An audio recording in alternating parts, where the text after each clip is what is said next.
Olá, meu nome é Natana Carol Alves, sou residente do primeiro ano de Ginecologia e Obstetrícia do HC da UFG e hoje ministrarei a aula sobre vulvovaginites, com orientação do Dr. Gilberto de Matos Filho. Esse é o roteiro da nossa aula. Começaremos falando sobre o conteúdo vaginal fisiológico, em seguida sobre vaginose bacteriana, candidíase e tricomoníase, que são as três principais causas de vulvovaginites, e após falarei sobre outras que são menos comuns, mas não menos importantes. O conteúdo vaginal fisiológico trata-se do fluido que será excretado da vagina da mulher, mas é importante destacar que a origem desse fluido não é somente da vagina, também pode ser do cérvix e do trato genital superior. Ele geralmente é branco ou translúcido, sem odor ofensivo, mas pode ter um odor característico pelo metabolismo dos micro-organismos que compõem a microbioma vaginal. Esse conteúdo vaginal fisiológico ele pode sofrer variações ao longo do ciclo menstrual e não está associado a odor, prurido, ardência, nem dispareunia. Ele é composto primordialmente por lactobacilos e, quando encontra-se alterado, possibilita a proliferação de outros micro-organismos que podem se associar a um processo inflamatório, que são as vaginites, ou sem evidências de inflamação, que são as vaginoses. As vulvovaginites e vaginoses, elas representam as queixas mais frequentes nos consultórios de ginecologia e são responsáveis por aproximadamente cerca de 40% dos motivos de consulta. A primeira da qual falaremos é a mais frequente delas, a vaginose bacteriana. Ela é uma disbiose, ou seja, é um desequilíbrio na microbiota vaginal, onde ocorrerá a substituição de lactobacilos dominantes por um core de bactérias predominantemente anaeróbias, de maneira patológica. A principal delas é a Gardnerella vaginalis, mas temos outras como a Topóbio, Megasphaera, entre outras. Então, teremos um supercrescimento de 100 a 1000 vezes dessas bactérias anaeróbias e gram-negativas e uma queda abrupta dos lactobacilos no microbioma vaginal. Essa é a principal causa de vulvovaginite no menacne. Falando sobre os fatores de risco da vaginose bacteriana, temos a prática sexual, tanto com parceiros do sexo masculino como feminino, as múltiplas parcerias sexuais, ter um novo parceiro, em mulheres que fazem sexo com mulheres, uma parceira com VB sintomática. Então, a vaginose bacteriana ela está tão ligada à prática sexual que diversos estudos atualmente estão questionando seu papel como uma IST. Além disso, temos outros fatores de risco, como compartilhamento de brinquedos sexuais, DIU de cobre, também pode estar relacionado, duchas vaginais, tabagismo, obesidade, uso irregular de preservativo e ter uma IST prévia ou concomitante. Em relação ao quadro clínico, ela apresenta-se como um corrimento de intensidade variável, fluido, homogêneo, geralmente branco acinzentado, que não causa prurido, mas que possui um odor fétido, que piora após a relação sexual ou menstruação. É importante lembrar que a vaginose ela também pode ser assintomática, e alguns estudos apontam que em cerca de 85% a vaginose ela não apresentará sintomas. Para fazer o diagnóstico, temos os critérios de Ansel, que indicam que devemos ter 3 de 4 critérios, sendo um deles um corrimento branco, acinzentado, fluido e homogêneo, um pH vaginal maior que 4,5, que deve ser avaliado com fitas de alta precisão, o teste das aminas positivo, né, o IF test, que é o teste com KOH 10%, em que você coloca KOH na lâmina com a secreção da paciente, e isso vai desencadear a liberação de um odor fétido acentuado, né? Se tiver esse odor aumentado, vai ser o teste das aminas positivo. E a presença de clue cells no exame microscópico a fresco. Temos também o score de Nugent, que é feito por meio da microscopia, com a coloração de Gram, onde vão ser analisados alguns morfotipos bacterianos, os lactobacilos, a Gardnerella e bacilos curvos. Ele vai dar uma pontuação a depender do número desses morfotipos em cada campo de imersão, sendo que de 0 a 3 é negativo para a vaginose, de 4 a 6 mostra uma microbiota alterada e 7 ou mais indica a vaginose bacteriana. A vaginose bacteriana está associada a diversas complicações, e isso é um dos principais fatores que reforça a necessidade de seu tratamento de acordo com a indicação. Dentre as complicações, temos o aumento da biovulnerabilidade do microbioma vaginal, onde o processo inflamatório ele causa uma disrupção da barreira celular, que pode favorecer infecções sexualmente transmissíveis, como HIV, por exemplo. Além disso, também podemos ter aumento do risco de bartolinite, esquenite, infecção pós-operatórias, né? Então, pacientes com vaginose que são submetidos à cirurgia, como a esterectomia, por exemplo, ela pode evoluir com uma celulite de cúpula, abscesso pélvico, entre outros. Temos também associação com DIP, infertilidade, e estudos têm demonstrado associado à infecção pelo HPV e a neoplasias intraepiteliais cervicais. Em relação às complicações obstétricas, temos um aumento do risco de ruptura prematura de membranas amnióticas, prematuridade, endometrite pós-parto, abortamento e aborto infectado. No tratamento da vaginose bacteriana, a primeira opção é o metronidazol 500 mg de 12 em 12 horas por 7 dias. No Brasil, temos a formulação do comprimido de 250 mg, então fazemos dois comprimidos de 12 em 12 por 7 dias. Também podemos fazer o metronidazol gel vaginal, um aplicador cheio via vaginal à noite por 5 noites. E uma observação é que o recomendado pelo CDC de 2021 é a formulação de 0,75%. Porém, o disponível no Brasil é de 10%, ou seja, uma dose 13 vezes maior. Como segunda opção, temos a clindamicina 300 mg via oral 2 vezes ao dia por 7 dias. E, pelas atuais referências, não é mais recomendado o metronidazol 2 gramas via oral dose única. O CDC ele ainda traz outros tratamentos alternativos, como o tinidazol 1 grama via oral 1 vez ao dia por 5 dias, ou 2 gramas via oral 1 vez ao dia por 2 dias, ou ainda o secnidazol 2 gramas em grânulos orais, dose única, porém essa não é a formulação disponível no Brasil, e lembrando que o tinidazol ele deve ser evitado na gestação.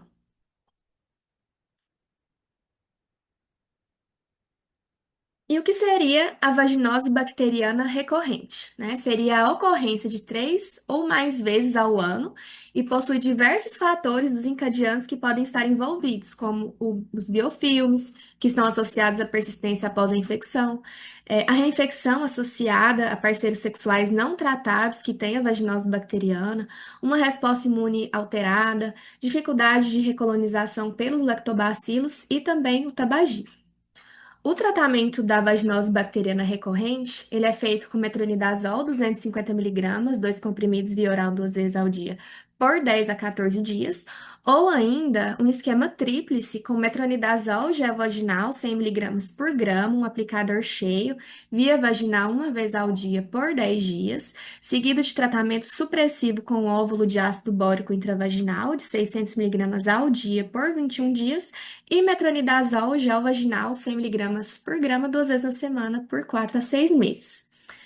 E quanto à vaginose bacteriana assintomática, é recomendado ou não o tratamento, né? Ainda é controverso na literatura, porque sempre se assumiu não tratar as mulheres assintomáticas. Porém, existem algumas literaturas que hoje recomendam tratamento em gestantes com história prévia de parto prematuro espontâneo e em mulheres submetidas a procedimentos ginecológicos invasivos, como inserção de DIU, cirurgias ginecológicas e fertilização in vitro. Já continua unânime, né, o consenso em não tratar mulheres não gestantes assintomáticas e gestantes de baixo risco obstétrico.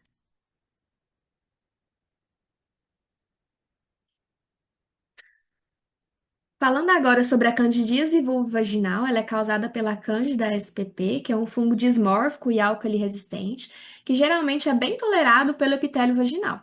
Vai ocorrer candidíase quando ocorrer um desbalanço no microbioma vaginal associado ao supercrescimento de cândida.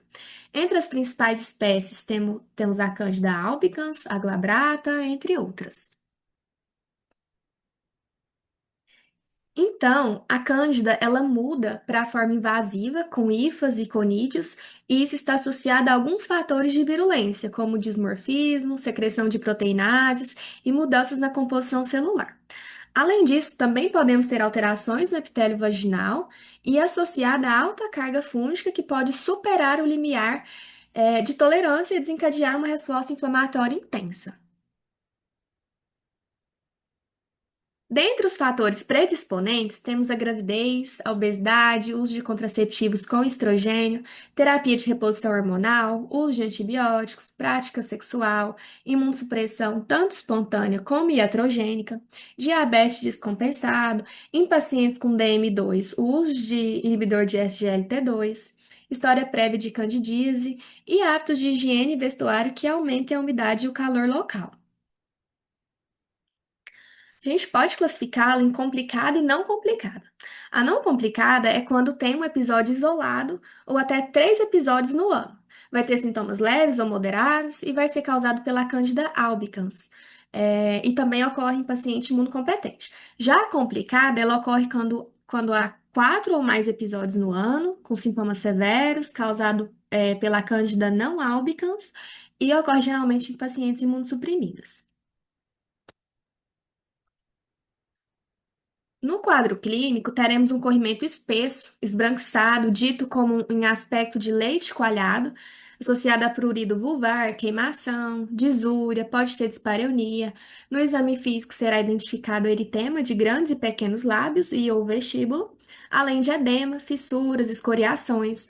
No exame especular, nós vamos ter um corrimento esbranquiçado, grumoso, aderido às paredes e ao cérvice. O diagnóstico é realizado por meio de uma anamnese bem feita, aliada ao exame físico, além da avaliação do pH vaginal, teste das aminas e exame microscópico, para descartar uma vulvovaginite mista ou até mesmo uma vaginose bacteriana.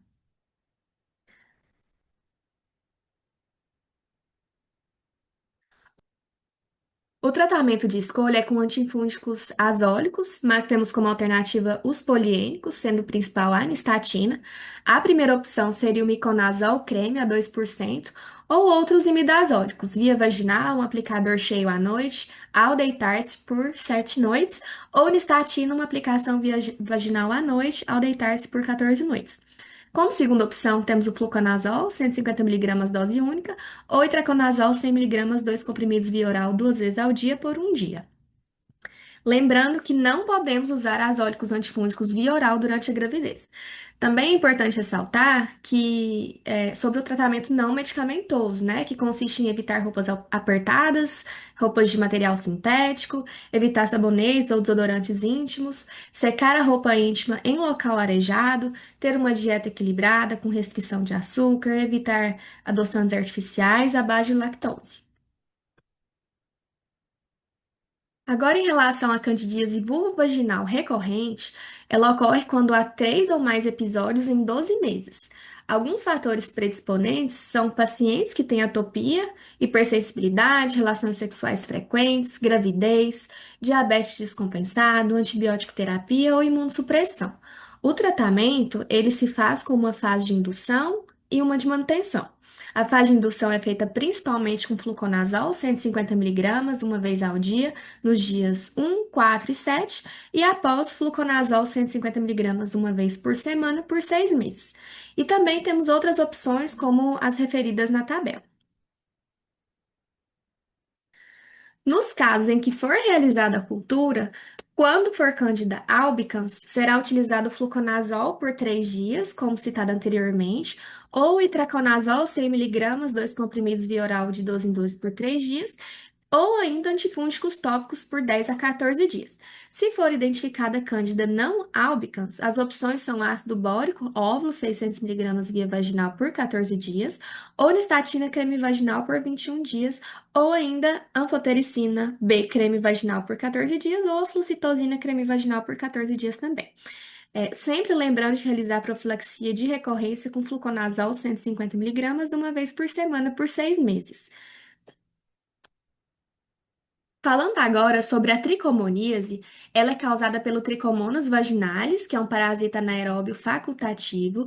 Ele coloniza o trato genital inferior, tanto da mulher como do homem, e é uma infecção sexualmente transmissível.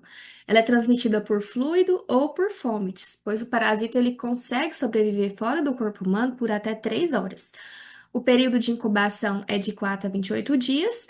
E nós temos uma prevalência global de tricomoníase de 5,3% em mulheres, que é maior que clamídia, gonorreia e até mesmo sífilis.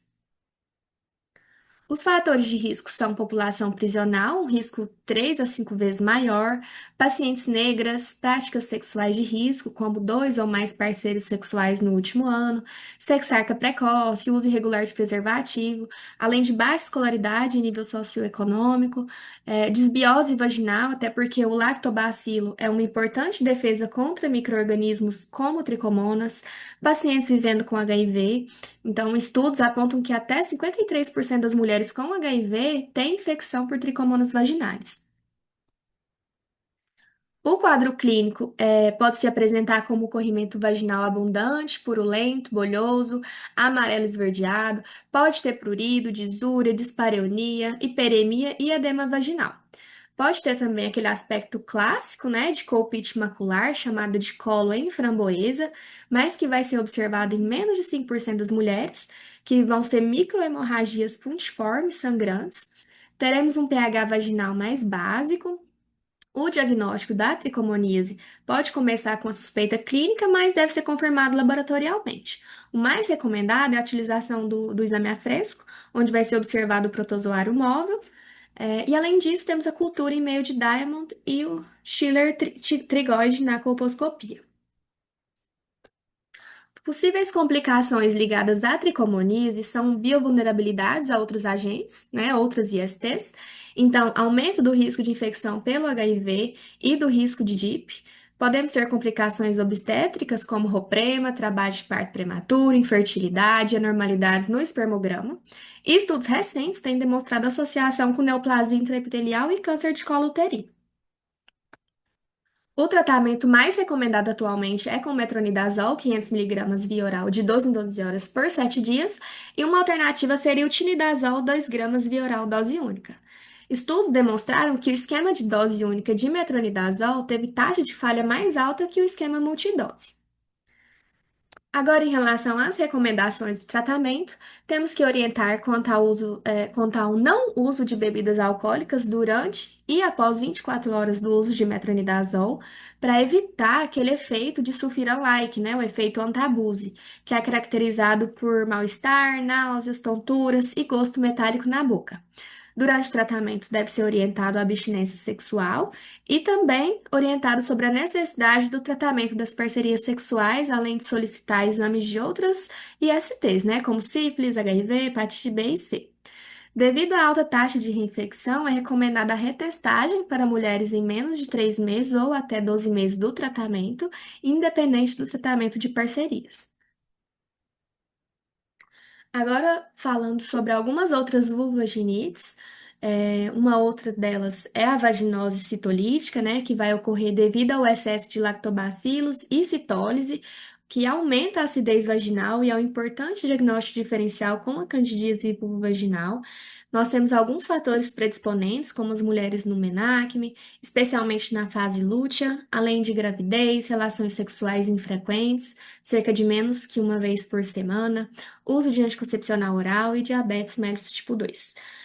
Então, a fisiopatologia é essa. O excesso de lactobacilos vai aumentar a glicólise, aumentando o ácido lático, que causa acidez excessiva e reduz consideravelmente o pH vaginal, que vai causar a lise celular, principalmente das células intermediárias. No quadro clínico, geralmente a gente encontra prurido, ardor, queimação, irritação, disúria, dispareunia, podemos ter eritema vulvar, mas os sinais inflamatórios eles são menos intensos que na candidíase. Para o diagnóstico, como é bastante difícil diferenciar a vaginose citolítica da candidíase, o exame microscópico se faz muito importante. O pH vaginal encontra-se igual ou menor que 4. A bacterioscopia do conteúdo vaginal vai revelar um aumento excessivo de lactobacilos, raros ou nenhum leucócito, vão ser encontrados núcleos desnudos e restos celulares devido à lise das células epiteliais, e não são encontrados elementos fúngicos nem nenhum outro parasita. O tratamento ele se baseia em aliviar os sintomas e promover um aumento parcial do pH vaginal, então pode ser feito por meio da irrigação vaginal com solução de bicarbonato de sódio, onde se coloca de 2 a 4 colheres de sopa em 1 litro de água morna e realiza-se 2 a 3 vezes por semana. e pode ajustar para uma vez por semana, dependendo da clínica. Outras opções são os óvulos vaginais de bicarbonato de sódio a 10% via vaginal à noite, na segunda fase do ciclo. A vaginose inflamatória descamativa é um tipo de vaginite purulenta, crônica, rara, que ocorre principalmente no climatério ou perimenopausa. Os sintomas são corrimento purulento, ardência, principalmente uma ardência vulvar, dispareunia, disúria e terá um pH maior que 4,5. O diagnóstico geralmente é de exclusão. Na microscopia, terá um aumento de células inflamatórias, com predomínio de polimorfonucleares e células parabasais, e ausência de lactobacilos. O objetivo do tratamento é reduzir a população bacteriana e o processo inflamatório. Geralmente é realizado o esquema com clindamicina, creme vaginal, 2%, 5 gramas, durante 2 a 4 semanas, ou hidrocortisona, 10% intravaginal, durante esse mesmo período, ou ainda um creme combinado de clindamicina e hidrocortisona. Para alguns autores, o estrogênio tópico utilizado periodicamente pode ajudar a reduzir as recidivas. A vaginite aeróbica é quando ocorre alteração do microbioma vaginal com presença de bactérias aeróbicas entéricas, sendo as mais frequentes Enterococcus fecalis, Escherichia coli, Staphylococcus aureus, Staphylococcus epidermidis, Streptococcus do grupo B. Isso vai estar associado a uma redução de lactobacilos e a um processo inflamatório. A paciente ela, se apresentará com corrimento purulento, com odor desagradável, hiperemia da mucosa vaginal, disúria, dispareunia. O diagnóstico é feito pela microscopia e o tratamento vai depender desses achados. Então, se houver inflamação intensa, opta-se pela hidrocortisona, 10% via vaginal. Se houver muita atrofia, o estrogênio vaginal é a escolha. E se tiver uma grande quantidade de bactérias, a literatura recomenda o uso de clindamicina 2% local. Também temos a vaginite atrófica, que é chamada também, né, de genitourinária da menopausa, e ela é causada por um hipoestrogenismo, cursa com ressecamento, prurido, dispareunia, disúria, e o tratamento é realizado com estrogênio tópico. Nós temos outras vaginites infecciosas, né, como a gonocócica, por clamídia, herpética, por HPV, por HIV, e o tratamento de cada uma delas dependerá do agente infeccioso. Além disso, é válido ressaltar as vaginites irritativas, ou também chamadas de alérgicas, que vão ser causadas por produtos de higiene, sabonetes, tecidos, látex, que vão causar prurido, ardência, e o tratamento é realizado por meio da suspensão do agente e pode ser utilizado o corticoide tópico em alguns casos. A vaginite neoplásica ela está associada a carcinomas ou linfomas vaginais ou vulvares, se apresentam com sintomas vagos, pode ter um corrimento persistente, sangramento, dor local. Deve ser feito um exame físico bem feito, né? Além de colposcopia e biópsia, de acordo com cada caso. A vaginite por corpo estranho é mais comum em crianças, principalmente devido a papel higiênico e outros objetos. Elas causam corrimento fétido, às vezes sanguinolento e purulento. O tratamento ele consiste na remoção do corpo estranho, higiene local e antibióticos se tiver alguma infecção associada. Lembrando que nas crianças existe também uma vaginite, que pode ser dita como inespecífica ou pré-puberal, geralmente pela anatomia e pelo pH mais alcalino, que pode ser tanto por corpo estranho, como foi dito, mas por higiene inadequada e deve-se sempre considerar abuso sexual em casos recorrentes ou associados a trauma genital. A vaginite traumática ela ocorre por lesões vaginais decorrentes de abuso sexual, acidentes ou até mesmo exames invasivos, e pode haver corrimento com sangue, pode acontecer lacerações, o manejo vai envolver acolhimento e sutura se necessário, além de, né, as profilaxias, claro. O artigo que eu trouxe para discussão é uma revisão sistemática publicada em 2024, que avaliou a relação entre o microbioma cérvico-vaginal e a infecção pelo papilomavírus humano, displasia cervical e câncer, com foco em mulheres latinas, que é uma população com maior vulnerabilidade à infecção persistente por HPV e as neoplasias cervicais. A busca incluiu 25 estudos observacionais, totalizando mais de 131 mil participantes e seguiu as diretrizes PRISMA. A análise identificou 42 espécies bacterianas cérvico-vaginais relevantes. Sete micro-organismos, entre eles o Prevotella spp, Snettia spp, Fusobacterium spp e Lactobacillus iners, eles foram associados a múltiplas etapas da carcinogênese cervical. Em contrapartida, a presença de Lactobacillus crispatus foi relacionada à saúde vaginal e proteção contra o HPV. Então, a disbiose, que é caracterizada como, né, dito anteriormente, por um aumento da diversidade bacteriana e predomínio de anaeróbios, ela foi significativamente mais frequente em mulheres com lesões cervicais ou câncer, independentemente da presença de HPV. Um dado muito importante e relevante nesse estudo foi a redução consistente, né, dos lactobacilos crispatus e o aumento dos lactobacilos iners em mulheres latinas mesmo sem lesões, o que sugere vulnerabilidade intrínseca à desbiose nessa população. A partir desses achados do estudo, né, então observa-se uma sobreposição importante entre as bactérias associadas à desbiose vaginal, como ocorre na vaginose bacteriana, e aquelas implicadas na progressão de lesões cervicais associadas ao HPV. Então, nesse contexto, o tratamento da vaginose bacteriana, né, tradicionalmente indicado para apenas aqueles casos sintomáticos ou alguns casos de gestantes, né, adquire novo significado. Então, ele pode atuar como uma possível estratégia de modulação da microbiota vaginal e contribuir para a prevenção da infecção persistente por HPV e da progressão neoplásica cervical. Essas foram minhas referências. Muito obrigada.